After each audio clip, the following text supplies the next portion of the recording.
Pai, aqui estamos porque somos muito pequenos, muito carentes.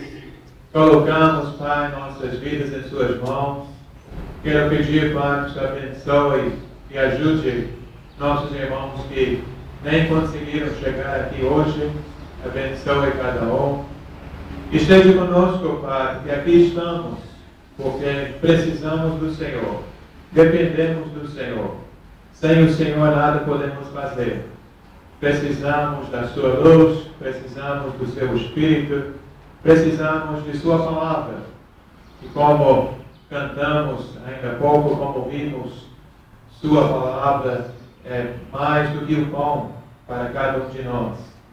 Não dependemos apenas do alimento, mas precisamos ainda mais da Sua palavra, que nos guia, que nos traz a verdadeira vida, vida que vem do céu.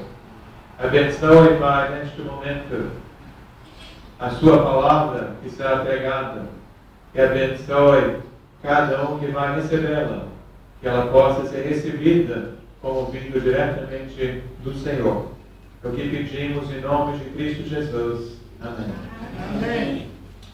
Um homem estava vendendo um galpão bem velho. Muitos vidros estavam quebrados, o telhado tinha várias goteiras, o portão não fechava direito e o lugar estava muito sujo. Aí quando o comprador apareceu para dar uma olhada no galpão, o vendedor logo foi se desculpando e logo prometindo que ele iria limpar o local, que faria vários consertos, que o comprador não precisava se preocupar. Mas o comprador disse que não seria necessário fazer nada com o galpão, pois ele só queria o lugar, aquele espaço, aquele terreno, que ele pretendia demolir tudo e começar uma coisa totalmente nova. Meus irmãos, eu creio que seja assim com o nosso Pai. Ele quer entrar na minha vida, entrar na sua vida, mas Ele não deseja trocar apenas alguns vidros, dar um jeitinho no telhado. Nosso Senhor quer fazer uma transformação completa. Ele quer fazer tudo novo. Ele só pede a nossa permissão para entrar e iniciar esta obra transformadora por meio do Espírito. Os irmãos já conhecem este versículo: se alguém está em Cristo, é nova criatura. As coisas antigas já passaram, eis que surgiram coisas novas. Se a sua Bíblia ainda está aberta a ler a primeira carta de Pedro, logo no início da carta, Pedro diz, lá no 3, no 4, que Deus nos regenerou para uma esperança viva, por meio da ressurreição de Jesus Cristo dentre os mortos, para uma herança que jamais poderá perecer. E ele continua ali no versículo 9, dizendo que os irmãos estão alcançando o alvo da fé. E qual é o alvo da fé? A salvação das suas almas. E agora, quando chegamos no versículo 13, que é onde nós vamos começar hoje, Pedro descreve detalhadamente como nós alcançamos essa salvação que Deus está nos oferecendo. Onde é que Deus pretende iniciar esta obra? Tudo começa onde? Vocês já sabem, começa na nossa cuca, começa na mente, começa no coração. O que é que ocupa os seus pensamentos, minha irmã? Como está a sua mente, meu irmão? Você e eu temos muitos problemas e queremos muito mais, né? Vamos ter problemas demais quando nossos pensamentos correm soltos, quando não controlamos nossos pensamentos. E aqui, eu estou com a nova versão internacional, foi o que o irmão Paulo usou, e o versículo 13 começa: portanto, esteja com a mente preparada. Mas aqui eu prefiro a tradução mais antiga, a de João Ferreira de Almeida, que ele usa a linguagem original de Pedro, que diz: cingindo o vosso entendimento. O que isso significa? Cingir. Não sei se você já viu fotos ou os filmes que as pessoas naquela época geralmente não usavam roupas como nossas, não tinham calça, mas geralmente aquela roupa grande, né, com muito tecido. E quando iam correr ou fazer algum tipo de serviço, precisavam pegar aquela roupa, aquela veste e amarrar, né, cingir, para que a roupa não atrapalhasse os seus movimentos. Precisavam prender as roupas para poder correr ou fazer alguma atividade física. Às vezes nós usamos um termo mais ou menos assim, que antes de trabalhar vamos arregaçar as mangas, né, para que as mangas não venham atrapalhar o nosso serviço. E nós que pretendemos seguir a Cristo, o que Pedro diz? Cingindo vosso pensamento. Que nós temos que prender ou vigiar nossos pensamentos. Temos que compreender a vontade do Senhor. Ficar atentos, como diz aqui a NVI, com uma mente preparada. Aos Efésios, Paulo havia dito em Efésios capítulo 1, 18: oro também para que os olhos do coração de vocês sejam iluminados, a fim de que vocês conheçam a esperança para o qual Ele os chamou. E qual é o próximo mandamento aqui? Depois de ajeitar a cabeça, ele diz também, usando aquela tradução mais antiga,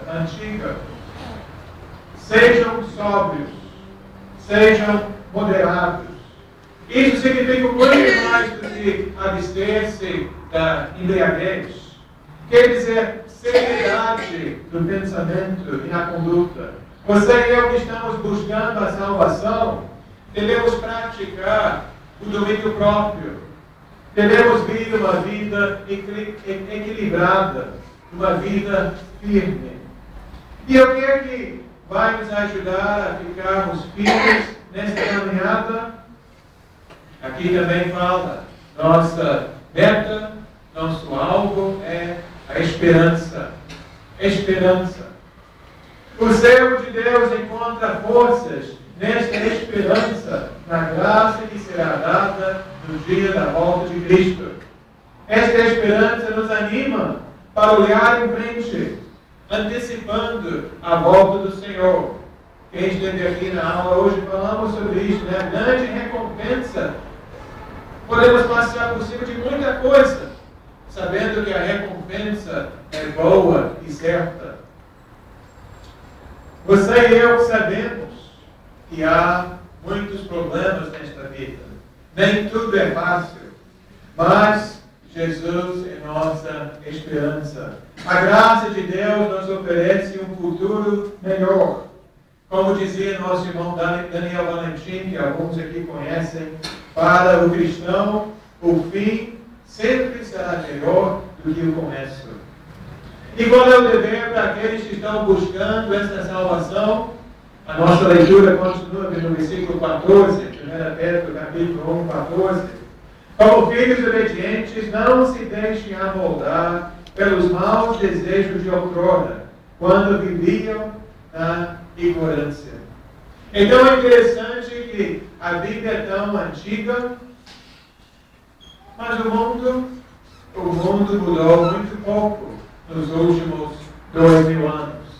Apesar de nós, irmãos, vivemos na época da informática, bombardeados constantemente com tantas informações através da internet e da televisão, a maioria das pessoas ainda vivem.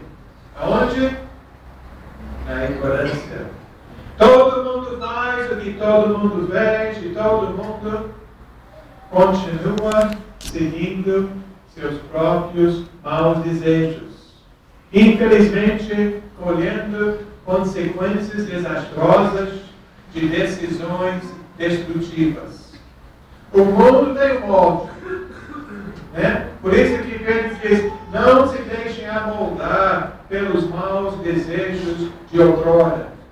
Que o mundo está exercendo uma pressão muito grande tentando botar todo mundo no mesmo molde. Todo mundo tem que ser assim. Todo mundo faz isso. Para que todos continuem na ignorância. Mas graças a Deus, o que nós temos? Temos a luz divina.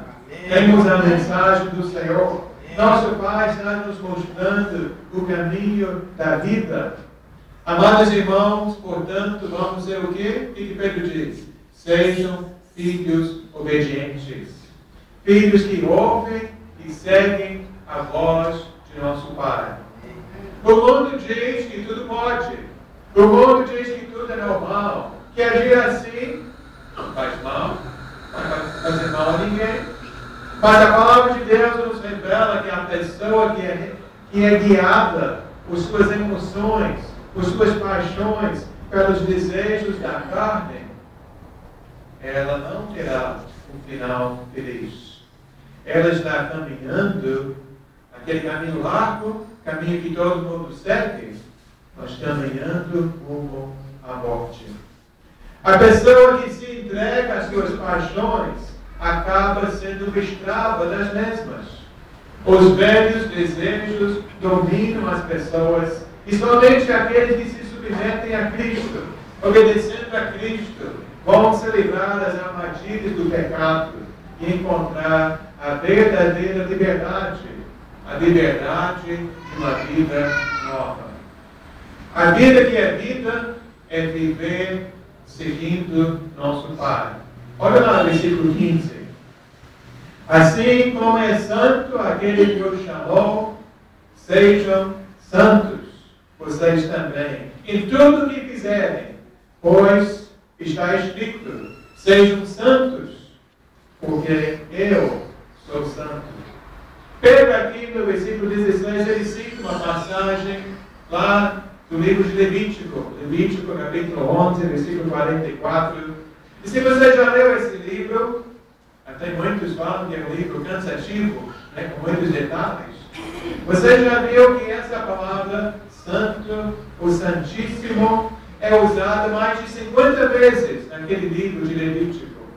Porque o objeto santo, o que é um objeto santo? É algo separado, retirado do uso ordinário e posto à parte para o uso exclusivo, o uso sagrado.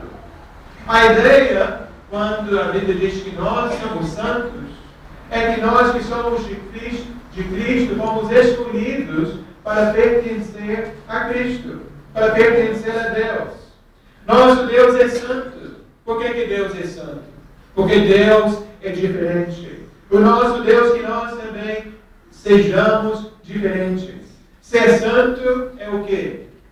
É dedicar meus olhos, minhas mãos, minhas orelhas, minha boca, meus braços, meu coração, minha mente, meus desejos, todo o meu ser ao Senhor, meu Deus. E aí sim serei um homem santo, dedicado a Deus. A passagem diz o que? Sejam santos como eu sou santo. O que os filhos fazem? Vocês que têm filhos pequenos sabem que é natural como o filho imita o pai. E nós que somos filhos de Deus, devemos fazer o sim. Sermos imitadores de nosso Pai. Aos Efésios, Paulo disse, sejam imitadores de Deus, como filhos amados, que vivam em amor. Efésios 5:1. E Paulo havia dito em sua carta a Tito, no capítulo 2, porque a graça de Deus se manifestou ao Salvador a todos os homens. Ela nos ensina a anunciar a impiedade e as paixões mundanas e a viver de maneira sensata, justa e piedosa nesta era presente, enquanto aguardamos a bendita esperança, a gloriosa manifestação de nosso grande Deus e Salvador, Jesus Cristo. Ele se entregou por nós a fim de nos remir de toda maldade e purificar para si mesmo um povo particularmente seu, dedicado à prática das boas obras. Então, irmãos, o que faz o homem de Deus? Ele abandona a maldade e pratica as boas obras. Como é a vida da serva de Cristo? Ela também está renunciando às paixões mundanas e tem uma vida que Paulo diz, sensata, justa, piadosa, nesta vida presente. Pedro continua aqui, no versículo 17, dizendo que aquele que nos chamou é o Pai, e esse Pai é aquele que vai nos julgar. Sendo assim, como devemos viver neste mundo? Sabendo que vamos ser julgados. Pedro diz, com temor, com respeito. Este versículo 17 também nos lembra que nós somos peregrinos no planeta Terra. Hoje estamos aqui, mas nosso tempo é muito curto. Esta vida é uma vida passageira. Aqueles que seguem a filosofia dos gregos, comamos e bebamos, porque amanhã morreremos, certamente vão se arrepender naquele dia, o dia do juízo final. Porque aqui diz a palavra, todos nós, eu e você, vamos prestar contas a Deus. Sabendo dessa verdade, devemos viver uma vida com temor nesta jornada terrena. Nós que somos filhos de Deus temos um Pai. E um dia vamos prestar contas a esse Pai. E devemos respeitar esse Pai. Esta semana eu li sobre um casal de namorados. Ela era uma seguidora de Cristo, mas ele não era. E uma noite ficaram a sós, e ele achou muito bom, e queria aproveitar a situação, foi falando com ela, insistindo que ela deveria fazer o que não queria fazer. Insistia, não desistia, mas ela não cedia para ele. Finalmente ele disse, mas qual é o problema? Ninguém vai saber, não vamos fazer nada demais. Mas a moça disse, mas eu estou aqui pensando em meu pai. E o rapaz perguntou, você acha que se seu pai souber, que ele vai machucar você? Não, ela disse, se o meu pai souber, eu vou machucar ele. Ele vai sentir. Irmãos, nós amamos nosso Pai. E nós que amamos nosso Pai, não queremos jamais desagradar esse Pai, deixar esse Pai triste com nossa conduta. Amém. Pelo contrário, desejamos o quê? Agradar nosso Pai em tudo. E aqui no versículo 18 e 19, Pedro faz questão de nós lembrar como ganhamos esta salvação e quanto esta salvação vale. Tem uma palavra aqui que é redimir, ou talvez a sua Bíblia use a palavra resgatar, que é uma ideia usada quando se fala de um escravo, ou de uma pessoa que foi sequestrada, e para ganhar a liberdade existe um preço que tem que ser pago, né? O preço do resgate, para libertar o escravo, para libertar o sequestrado. Muitas pessoas do nosso mundo pensam no dinheiro, pensam que o dinheiro é tudo. E ter muito ouro ou ter muito dinheiro significa tudo para essa pessoa. É o sonho dessas pessoas. Para elas ganhar loteria é o que seria o ideal. Isso me faz lembrar da história da mitologia grega do rei Midas. Não sei se vocês conhecem essa história. Mas esse rei amava o ouro acima de todas as outras coisas. E eu não sei como, mas uma vez ele fez um favor com Deus, o Deus Baco, e esse Deus ficou devendo um favor para o rei.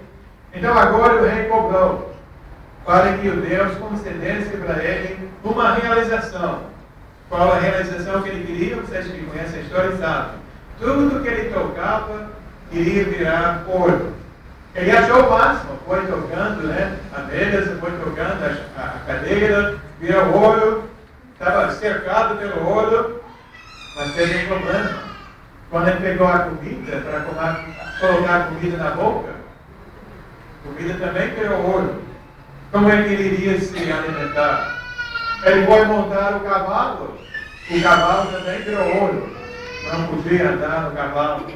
E foi pior ainda, foi quando os amigos chegaram, sua família chegou, e ele, ao tocar nas pessoas, também se transformaram em estátuas de ouro. Ele, no fim, ele tem mais ouro do que ele poderia imaginar, mas também está mais infeliz do que ele poderia imaginar. E o que diz aqui a palavra, irmãos? Que nós que estamos em Cristo fomos resgatados por um preço muito alto, mas não um preço de ouro, nem um preço de prata, mas nosso Pai pagou um preço muito mais alto ainda. O que diz sua Bíblia? O sangue de Cristo. Jesus é aquele que deu sua vida em resgate por muitos. Quantas pessoas em nossa cidade têm, como diz Pedro aqui, uma maneira vazia de viver? Jesus nos oferece uma outra vida, Ele vem para nos resgatar desta vida vazia. Ele quer nos dar uma vida cheia, uma vida completa, uma vida abundante. Por meio de Cristo, você pode deixar aquele pecado e andar na luz do Senhor Jesus. E aí no versículo 20 fala sobre esse plano. De onde vem esse plano? Quanto tempo tem esse plano? Pedro nos diz que esse maravilhoso plano de Deus não surgiu por acaso, mas que este plano já existia desde quando? Desde antes da fundação do mundo. Já falamos hoje sobre a onisciência de Deus. Deus já sabia o que Adão e Eva iriam fazer. Deus já sabia que o ser humano iria pecar. Deus já sabia que Ele teria que fazer alguma coisa para nos resgatar de nossos pecados. E este plano de Deus, esse plano tão maravilhoso, deu justamente para beneficiar pessoas como eu e como você. A Bíblia dá um nome para esse plano. Pedro não usa esse nome aqui, mas você conhece muito bem esta palavra. Este plano se chama Evangelho. Evangelho é a boa nova, porque Jesus nos oferece a salvação. Jesus morreu para nos resgatar da morte. Jesus, como Pedro diz, é a nossa esperança. O mesmo Deus que ressuscitou Jesus e glorificou Jesus pode ajudar você com o seu problema. Eu não sei qual é o seu maior problema hoje. Todos nós temos vários problemas. Mas você pode ter certeza absoluta, que Deus pode lhe ajudar. Ele é o Deus do impossível. Para Ele, tudo é possível. Porque aquele que ressuscitou Jesus dos mortos é poderoso também para ajudar você. É por isso que você e eu faremos muito bem em colocar a nossa fé e nossa esperança em Deus. Irmãos, este Deus nos salvou e Ele está nos chamando para fazer duas coisas. Eu espero que tenha ficado muito claro hoje. Renunciar às coisas ruins e praticar as coisas boas. E terminando esta passagem, Pedro diz no versículo 22 que o servo de Cristo já purificou a sua vida pela obediência à palavra. Ele jogou fora aqueles velhos hábitos pecaminosos e está buscando uma vida nova. E esta vida nova se resume com uma palavrinha, a mesma palavra que nós usamos, o que a Bíblia usa para descrever a natureza de nosso Deus. O que a Bíblia diz sobre Deus? Deus é amor. Quem é Deus? Deus é amor. E nós que andamos na verdade, praticando a verdade, visamos o amor fraternal, o amor sincero. O que é que você precisa fazer hoje? Como você deve viver esta semana? Dentro de sua casa, na sua rua. Ame sinceramente uns aos outros e de todo o coração. A salvação que nosso Pai nos oferece é uma salvação maravilhosa. Você não precisa continuar vivendo na ignorância, seguindo aquela maneira vazia de viver. Deus tem um plano maravilhoso para você. Deus já providenciou a nossa salvação. Ele pagou o preço mais alto que existe para nos oferecer vida nova. Esta vida nova é uma vida diferente, iluminada com a verdade divina. É uma vida onde as pessoas não são mais dominadas por suas emoções, mas encontram no Pai uma vida reta, onde as boas obras são praticadas, onde o amor se mostra, se revela na prática. Você quer esta vida? Busque a Jesus. Entregue sua vida ao Pai. Seja, assim, um verdadeiro Filho de Deus. Se você quiser mudar de vida hoje, Paulinho vai cantar o louvor agora. E você, enquanto estamos cantando, pode vir à frente e após esse louvor, vamos fazer uma oração com você. Pode cantar, irmão.